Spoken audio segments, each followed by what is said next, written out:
شاہی امام جموں، شاہی امام جموں، اعوذ باللہ من الشیطان الرجیم، بسم اللہ الرحمن الرحیم۔ وَإِذَا حَكَمْتُمْ بَيْنَ النَّاسِ أَن تَحْكُمُوا بِالْعَدْلِ سُبْحَانَ رَبِّكَ رَبِّ الْعِزَّةِ عَمَّا يَصِفُونَ وَسَلَامٌ عَلَى الْمُرْسَلِينَ والحمد للہ رب العالمین۔ اللہ سبحانہ و تعالیٰ نے قرآن پاک میں بعض جگہ پر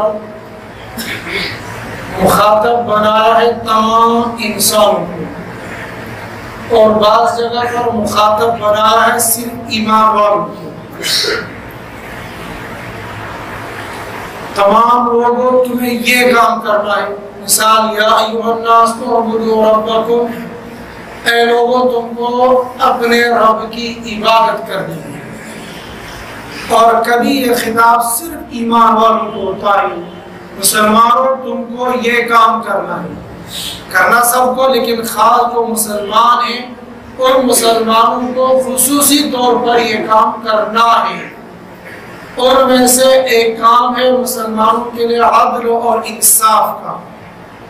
یہ عمومی حکم ہے تمام مسلمانوں کے لیے، اور ان میں خاص طور پر ان مسلمانوں کو جن کو حاکم مقرر کیا جائے، جو وقت کے بادشاہ بنے، جو وقت کے وزیر اعظم بنے، جو وقت کے وزیر اعلیٰ بنے، جو وقت کے چیف منسٹر بنے، ڈپٹی سیکرٹری بنے، سی ایم بنے، ڈی سی بنے، ڈیوکم بنے، جو بھی پوسٹ ہے جس عہدے پر وہ ہے، خاص طور پر ان سے یہ کہا جاتا ہے وَإِذَا حَكَمْتُمْ بَيْنَ النَّاسِ أَن تَحْكُمُوا بِالْعَدْلِ، جب تمہیں حکم بنایا جائے، جب تم کو فیصل بنایا جائے تو تم کو عدل کرنا چاہیے، انصاف قائم کرنا چاہیے۔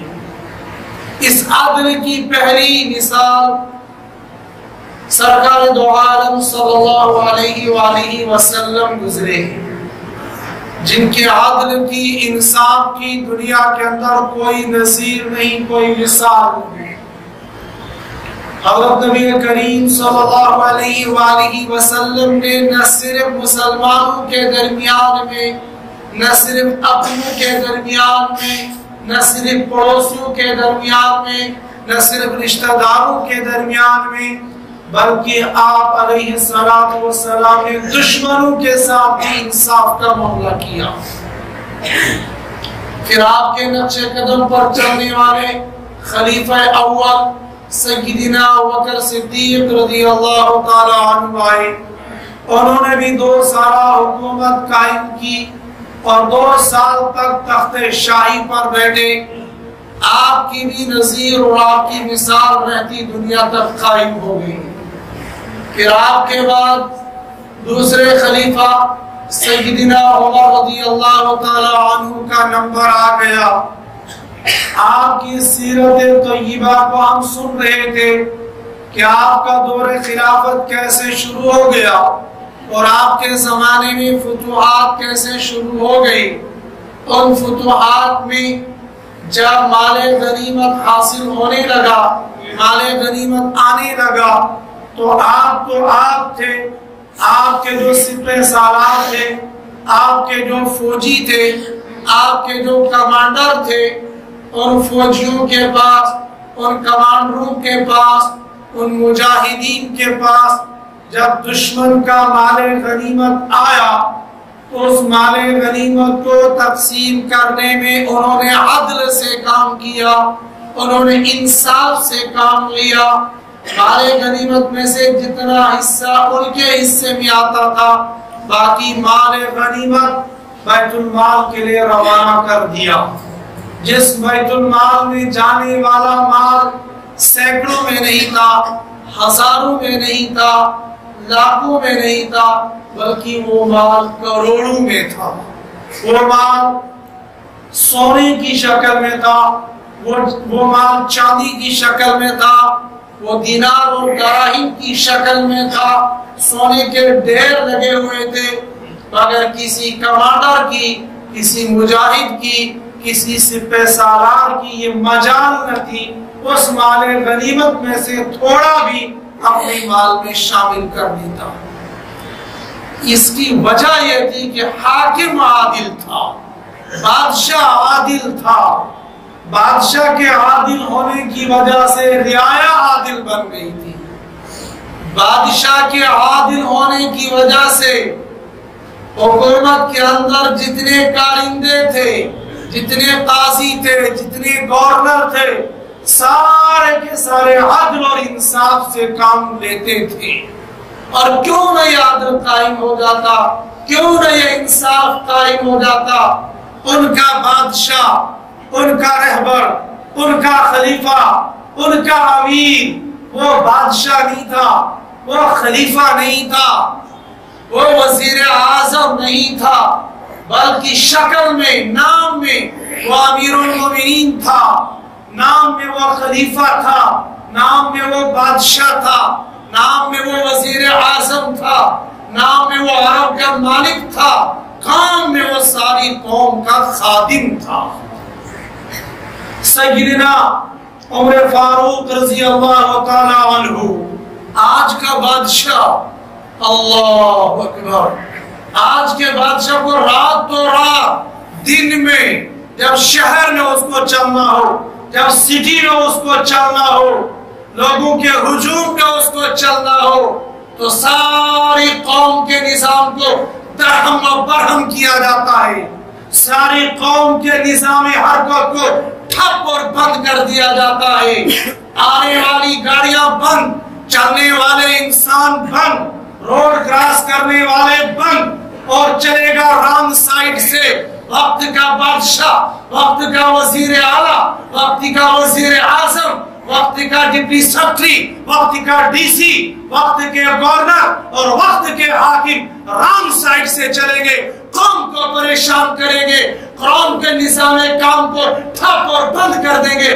اس لیے کہ یہ صاحب کی گاڑی گزرنے والی ہے، یہ صاحب کا ٹریفک کا وقت ہے، لہذا قوم کو اس ٹریفک پر اس وقت میں چلنے کی اجازت نہیں ہے۔ پھر یہ ہمارے حاکم، پھر یہ قوم کا وزیر اعظم، پھر یہ قوم کا مالک، پھر یہ ہندوستان کا اور ملکوں کا مالک یہ سمجھے کہ میری رعایا کے اندر، میری قوم کے اندر عدل قائم ہو جائے، انصاف قائم ہو جائے، یہ کیسے ممکن ہے؟ ارے عدل سیکھنا ہو اسلام سے سیکھو، انصاف کو سیکھنا ہو اسلام سے سیکھو، قوم کی خدمت کرنی سیکھنی ہو تو مسلمانوں کے خلفاء سے سیکھو۔ ارے دن تو دن ہے، رات کے وقت میں مسلمانوں کا خلیفہ، مسلمانوں کا بادشاہ، پیارے نبی صلی اللہ علیہ وآلہ وسلم کا دوست بھی ہے، آپ صلی اللہ علیہ وآلہ وسلم کا سسر بھی ہے، آپ علیہ السلام کے بعد آنے والا جو خلیفہ ثانی بھی ہے۔ رات کے وقت میں قوم کو نگرانی کے لیے، قوم کا گشت کرنے کے لیے تنہے تنہا ایک آدمی اپنے ساتھ لے کر چل رہا ہے، رات کے اندھیری میں، ان جنگل اور بیابانوں میں، جب لائٹ کا کوئی انتظام نہیں تھا، جب روشنی کا کوئی انتظام نہیں تھا، اس اندھیرے میں وقت کا بادشاہ نکل رہا ہے، وقت کا خلیفہ نکل رہا ہے، اور چلتے چلتے دیکھا ایک عورت اپنے کندھے پر مشکیزہ لے کر جا رہی ہے، اور اس کے پیروں میں جوتا نہیں ہے۔ اس کے قریب میں جا کر اس سے پوچھا، بہن کہاں جا رہی ہو؟ اپنے گھر جا رہی ہوں۔ یہ کیا لے کر جا رہی ہو؟ یہ پانی کا مشکیزہ ہے، تو رات کے وقت میں کیوں؟ عورت نے کہا، میرا بیٹا کوئی نہیں، میرا شوہر نہیں ہے، چھوٹے چھوٹے بچے ہیں، میں عیالدار عورت ہوں، رات دن کے وقت میں اپنی عزت کی حفاظت کرتی ہوں، اپنی عزت کو بچانے کے لیے میں دن میں باہر نہیں نکلتی ہوں۔ حالانکہ وہ دور تو وہ دور تھا، وہ زمانہ تو وہ زمانہ تھا، کسی عورت کو ہاتھ لگانا تو دور کی بات، کسی عورت کو دیکھا بھی نہیں جا سکتا تھا۔ اتنا دینداری، اتنا پردے کا ماحول تھا، مگر اس کے باوجود عورت اپنی آپ کو اتنا چھپاتی ہے کہ رات کے وقت میں نکلی اور یہ کہتی ہے میں اپنے نفس کی، میں اپنی عزت کی حفاظت کے لیے دن میں نہیں نکلتی، رات کو نکلتی ہوں۔ اب عمر رضی اللہ تعالیٰ نے کہا یہ مشکیزہ مجھے دے دو، لے دے کے یہ مشکیزہ عمر فاروق رضی اللہ تعالیٰ نے اپنے کندھے پر اٹھایا اور اس عورت کے ساتھ چلے گئے، اس کے گھر میں چھوڑ کے آئے اور اس سے یہ کہا صبح کو تم اپنے خلیفہ امیر المومنین کے پاس چلی جانا، وہ تمہارے لیے کسی خادم خادمہ کا انتظام کر دیں گے۔ عورت نے کہا میری پہنچ کہاں امیر المومنین تک ممکن ہے؟ امیر المومنین نے کہا نہیں، تم امیر المومنین تک پہنچ سکتی ہو، تم صبح اس کے دربار میں ضرور جانا۔ دربار کیا تھا وہاں تو وہی ایک کمرہ ایک کوٹری تھی، وہی دربار تھا، وہی سیام اور وزیر اعظم کی کوٹھی تھی۔ اس کوٹھی میں صبح کو جب یہ عورت پہنچتی ہے، کوٹھی کیا وہ تو جھونپڑا تھا، اس جھونپڑے میں جب یہ پہنچتی ہے، اس نے شاید اس کی نظر شاید رات کو امیر المومنین پر پڑی تھی، جب اس نے دیکھا اور اس نے پہچان لیا یہی تو عمر ہے، یہ ڈر کے مارے بھاگ گئی۔ امیر المومنین نے خادمہ کا انتظام کیا، اس کو بلایا اور ایک آدمی کو ساتھ لگا کر جاؤ اس عورت کے گھر میں پہنچا کے آؤ، اور اس کے بچوں کا وظیفہ قائم کر دیا۔ یہ قوم کے خادم تھے، یہ قوم کے نگراں تھے اور یہ قوم کے محافظ تھے جو رات کو گشت لگاتے تھے۔ اسی گشت میں امیر المومنین چل رہے ہیں، چلتے چلتے ایک جنگل کی طرف پہنچ گئے اور دیکھا ایک جگہ آگ جل رہی ہے، اس آگ کے قریب پہنچے، دیکھا ایک آدمی وہاں اکڑو بیٹھا ہوا ہے اور پریشان ہے اور اپنی پریشانی کا اظہار اپنی الفاظ میں کر رہا ہے۔ امیر المومنین نے پوچھا تمہیں کیا بات ہے، تم پریشان نظر آ رہے ہو، کیا بات ہے؟ اس آدمی نے کہا کہ میں جنگل کا بدو ہوں، باہر کا رہنے والا ہوں، امیر المومنین کے پاس جا رہا تھا، رات ہو گئی یہاں رک گیا ہوں، کہا یہ آواز اندر سے کیسی آ رہی ہے؟ اس آدمی نے کہا میری عورت کو درد زہ ہے، بچے کی پیدائش کا وقت ہے جس کی وجہ سے میری عورت کہا رہی ہے۔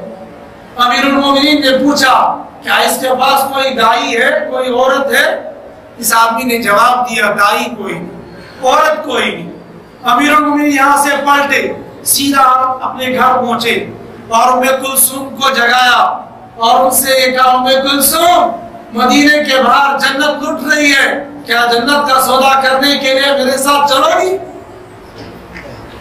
ام کلثوم نے پوچھا کیا معاملہ ہے، کیا مسئلہ ہے؟ سارا واقعہ بتا دیا۔ ام کلثوم نے بتایا جیسا حضور کا حکم ہو میں تابعداری کے لیے تیار ہوں، چنانچہ کہا کھڑے ہو، کھڑی ہو جاؤ۔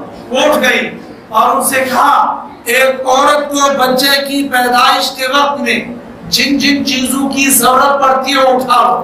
چنانچہ وہ چیزیں آسان اٹھا لی، کچھ آٹا اٹھا لیا، کچھ گھی اٹھا لیا، کچھ کھجور اٹھا لیے، کچھ تیل اٹھا لیا اور یہ ساری چیزوں کا سامان بوری کے اندر بھرا اور بوری کے اندر بھرنے کے بعد اس بوری کو اٹھایا، اپنے کندھے پر رکھا اور اپنے بیوی سے کہا تم میرے ساتھ چلو۔ خادم ساتھ میں کوئی نہیں ہے، وہاں پیے کوئی نہیں ہے، وہاں باڈی گارڈ کوئی نہیں ہے، وہاں ساتھی کوئی نہیں ہے۔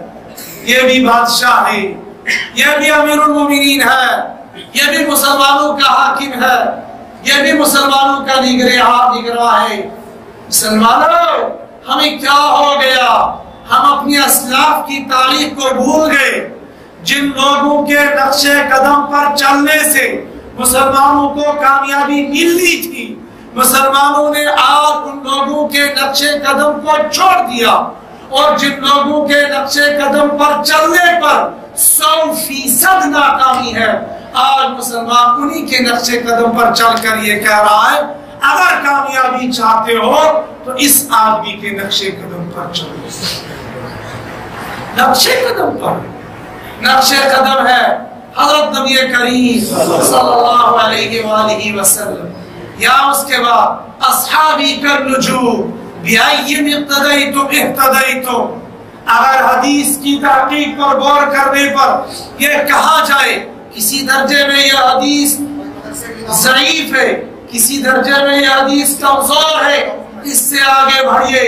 حضرت نبی کریم صلی اللہ علیہ وآلہ وسلم نے اپنے 4 دوستوں کے بارے میں، 4 خلفاء کے بارے میں یہ کہا، عضوها بالنواجذ، 4 خلیفہ، ابوبکر صدیق، عمر فاروق، عثمان غنی، علی مرتضی رضوان اللہ تعالی علیہ مجمعین، ان 4 کے بارے میں یہ کہا مسلمانوں ان 4 کے طریقوں کو عضوها بالنواجذ، ان دانتوں کے ساتھ، اور وہی مرض کو ان دانتوں کے ساتھ مضبوطی سے پکڑو۔ ان دانتوں سے جس چیز کو پکڑا جاتا ہے وہ مضبوطی سے، اتنے مضبوطی سے نہیں پکڑا جاتا، جس کو دانتوں سے مزید مضبوطی کے ساتھ پکڑنا اس کو کہتے ہیں علم پکڑنا۔ ان دانتوں سے ان کو پکڑو۔ پیارے نبی صلی اللہ علیہ وآلہ وسلم نے فرمایا عضوها بالنواجذ، ان 4 خلفاء کے طریقے کو ان داڑھوں سے مضبوطی کے ساتھ پکڑ لو۔ جن 4 کے طریقوں کو اللہ کے نبی نے یہ فرمایا ہو، ان کے طریقوں پر، ان کے نقش قدم پر چلو، تم کامیاب ہو جاؤ گے۔ آج ہم کہتے ہیں ہاں حکومت کرنے کے لیے، ہاں سیاست کرنے کے لیے، ہاں دنیا کے نظام کو چلانے کے لیے وہ میرا آئیڈل، وہ میرا آئیڈل، وہ میرا نمونہ، وہ میرا رہبر، وہ میرا قائد۔ ہرگز نہیں، یہ سب جھوٹ ہے، یہ سب کذابیت ہے، یہ سب دجالیت ہے۔ اگرچہ وہ بادشاہ میرا باپ ہی کیوں نہ ہو، لیکن میرے باپ کے نقش قدم پر کامیابی نہیں مل سکتی ہے، واللہ نہیں مل سکتی ہے۔ ہاں ہمیں کامیابی ڈھونڈنی ہو تو ہم کامیابی ڈھونڈیں ابوبکر صدیق کے طریقے پر، ہم کامیابی کو ڈھونڈیں عمر فاروق کے نقش قدم پر، ہم کامیابی کو ڈھونڈیں عثمان غنی کے نقش قدم پر، ہم کامیابی کو ڈھونڈیں علی مرتضی کے نقش قدم پر۔ واللہ اگر ہم ان لوگوں کے نقش قدم پر اس نظام کو چلائیں گے، اس دنیا کے اندر بھی چمکیں گے، آخرت کے اندر بھی چمکیں گے۔ اور اگر ہم نے ان لوگوں کے نظام کو پسے پشت ڈال دیا اور یہ کہنا شروع کر دیا یہ ماڈل دور ہے، یہ سائنسی دور ہے، یہ ترقی یافتہ دور ہے، یہ سارے ادوار، یہ سارے دور اپنی جگہ پر صحیح، لیکن میری آپ کی حاکم ہو یا محکوم، رعایا ہو یا حاکم، جو بھی ہے ہر ایک کے لیے آئیڈل ہے، ہر ایک کے لیے نمونہ ہے، ہر ایک کے لیے رہبر ہے۔ حضرت نبی کریم صلی اللہ علیہ وآلہ وسلم اور آپ کے صحابہ، اور ان میں سے خاص طور پر آپ کے خلفاء راشدین، ان خلفاء راشدین میں سے مردوں تمہارے لیے بھی، عورتوں تمہارے لیے بھی، یہ بادشاہ کی بیوی تھی، یہ بادشاہ کی باندی نہیں تھی، یہ بادشاہ کی لونڈی نہیں تھی، یہ بادشاہ کی بیوی تھی، یہ خلیفہ کی عورت تھی، یہ مسلمانوں کے امیر المومنین کی شریک حیات تھی۔ ام کلثوم، بادشاہ اپنے کندھے پر سارا بوجھ، ساری بوری کندھے پر اٹھا کر چلتا ہے اور ام کلثوم سے کہتا ہے میرے ساتھ چلو۔ چنانچہ وہاں اس آدمی کے جھونپڑے کے پاس پہنچے اور اس سے یہ کہا کیا تم اجازت دیتے ہو، یہ میری بیوی ہے، یہ اندر جا کر تمہاری بیوی کی کچھ ہیلپ اور مدد کرے۔ اس نے کہا خدا تمہارا بھلا کرے، تم ضرور اپنی بیوی کو اندر بھیج دو۔ چنانچہ امیر المومنین کی بیوی ام کلثوم اندر جاتی ہے، درد ذہن چل رہا ہے، تھوڑی دیر کے بعد بچہ پیدا ہو گیا، بچے کی پیدائش کی آواز آ گئی۔ ادھر امیر المومنین نے دیگچی کو چولہے پر چڑھایا، اس دیگچی کے اندر ضروریات کا سامان، آٹا، کھجور، تیل، جو کچھ ڈالنا تھا وہ اس نے ڈالنا شروع کر دیا۔ اس بدوی کا بیان ہے امیر المومنین خود اپنے منہ سے، اپنی زبان مبارک سے چولہے کے اندر پھونک مار رہے ہیں، اور چولہے سے اڑنے والا گرد و غبار، چولہے سے نکلنے والا دھواں، یہ امیر المومنین خلیفہ ثانی عمر فاروق رضی اللہ تعالیٰ عنہ کی گنجان داڑھی سے نکلتا ہوا میں اپنی آنکھوں سے دیکھ رہا تھا۔ امیر المومنین چولہا جلا رہے، مٹی پر بیٹھے ہوئے، زمین پر بیٹھے ہوئے، کوئی قالین نہیں ہے، کوئی ڈنلپ نہیں ہے، کوئی کرسی نہیں ہے، کوئی میزبانی نہیں ہے، یہاں تو زمین پر، فرش پر